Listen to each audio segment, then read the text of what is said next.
দর্শক, খুবই হতাশা এবং শঙ্কার কথা অর্থ উপদেষ্টা যেটা প্রকাশ করেছেন।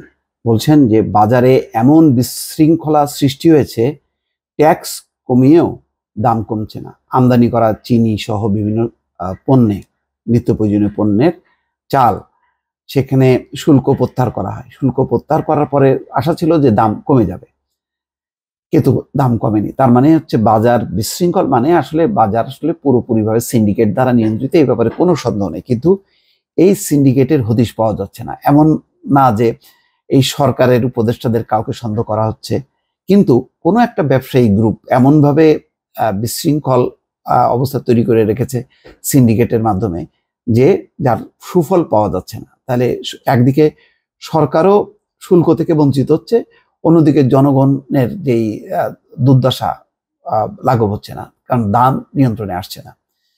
অর্থ উপদেষ্টা ডক্টর সালাউদ্দিন আহমেদ বলেছেন, বাজারে এতটা বিশৃঙ্খলা সৃষ্টি হয়েছে, ট্যাক্স কমিয়ে দেওয়ার পরও নিত্য পণ্যের দাম কমে না। মানুষ অধৈর্য হয়ে গেছে, এটাই স্বাভাবিক। বুধবার নগরীর পল্লী কর্মসংস্থান ফাউন্ডেশন PKSF দিবস 2024 অনুষ্ঠানে এইসব কথা বলেন। আক্ষেপ করে অর্থ উপদেষ্টা বলছেন, অনেক প্রতিষ্ঠান আছে কিন্তু আবার প্রতিষ্ঠান নেই, এমন অবস্থা। ভালো প্রতিষ্ঠানের বড় অভাব। বিল্ডিং আছে কিন্তু মানুষ নেই। সেখানে স্বচ্ছতার অভাব, জবাবদিহিতার অভাব। আমি বাংলাদেশ ব্যাংকের গভর্নরের সঙ্গে প্রতিদিন কথা বলি যে তুমি এটা দেখো।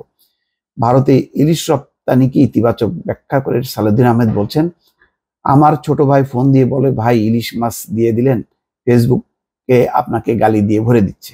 আমার কিন্তু ফেসবুক নাই।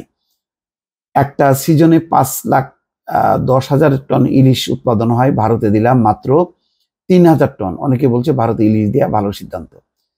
যাই হোক, কিন্তু যেই বিষয়টা আসছে, যে জিনিসপত্রের দাম দেখেন, ডিম আমদানি করা হচ্ছে, ডিমের দাম কিন্তু কমেছে, কিছুটা নিয়ন্ত্রণে আছে, কিন্তু কাঙ্ক্ষিত। ব্রয়লার মুরগি, তারপরে চাল, ডাল, চিনি, সমস্ত জিনিসপত্রের দাম হু হু করে বাড়ছে। সেখানে নিয়ন্ত্রণে আনার জন্য সরকার ছাড় দিচ্ছে শুল্ক। এই অর্থনৈতিক সংকটের মধ্যে শুল্ক ছাড় দেওয়া মানে সরকার বিপুল পরিমাণ রাজস্ব থেকে বঞ্চিত হচ্ছে। সেটা করার পরেও যাদের উদ্দেশ্যে করা হচ্ছে, কিন্তু তারা কিন্তু লাভবান হচ্ছে না। নিত্য পণ্যের হাহাকার, মানুষ কিনতে পারছে না, এবং এটা কিন্তু রাজনৈতিক অসন্তোষও তৈরি করছে। বিভিন্ন রাজনৈতিক দল সরকারকে দোষারোপ করছে। সরকার সেই দোষটা স্বীকার করে নিয়ে তারা শুল্ক প্রত্যাহার করলো, কিন্তু মানুষের কাছে যখন কি জিনিসপত্রের দামটা পৌঁছাচ্ছে, সেটা সেই আগের মূল্য বা কোনো কোনো ক্ষেত্রে বলা যায় দাম বেড়ে যাচ্ছে। তাহলে সমস্যাটা কোথায়? কোথায় এর সমস্যাটা? এমনকি শুধু আমদানি পণ্য না, বাংলাদেশে যে সমস্ত পণ্য উৎপাদিত হয়, শাক সবজি যেগুলি, সেগুলোর দামও বাড়তি। সেগুলি কিছুটা স্থিতিশীল থাকে, কিন্তু আবার বাড়ে। কিন্তু যখন বাড়ে তখন ওই জায়গায় এসে ঠেকে, আর নিচে নামে না।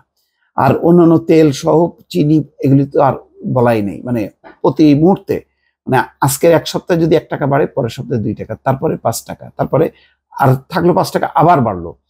মানে এইরকম অস্থিতিশীল বাজার আমার ধারণা যে বাংলাদেশ ছাড়া বিশ্বের আর কোথাও নেই, এবং সরকার অনেকটা অসহায় হয়ে পড়েছে। সেই অসহায় উক্তি কিন্তু অর্থ উপদেষ্টা করলেন। দর্শক, ভালো থাকবেন। আল্লাহ হাফেজ।